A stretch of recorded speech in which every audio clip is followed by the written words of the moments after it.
So to clean a dining room, we are going to remove all the chairs, always, because there's going to be food underneath the table that needs to be addressed. Once you take all your chairs out, you're going to do a thorough sweep underneath the table.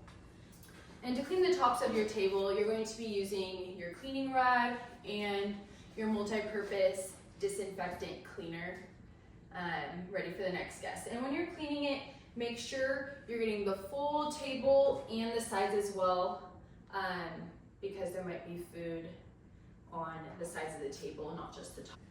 Here I will be showing you how to clean the dining room table. So I am going to, for this table, quite a few sprays as you can see. Not so much that the table's drenched, but not enough to where when I'm wiping it's dry.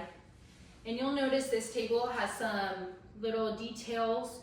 You might need your little brush for things like that to make sure you get all the crumbs away out of your table. Depending on what your dining room table is made out of, you might use a different product. If it is a wood table, I would use your wood finishing spray after your disinfectant. Yes.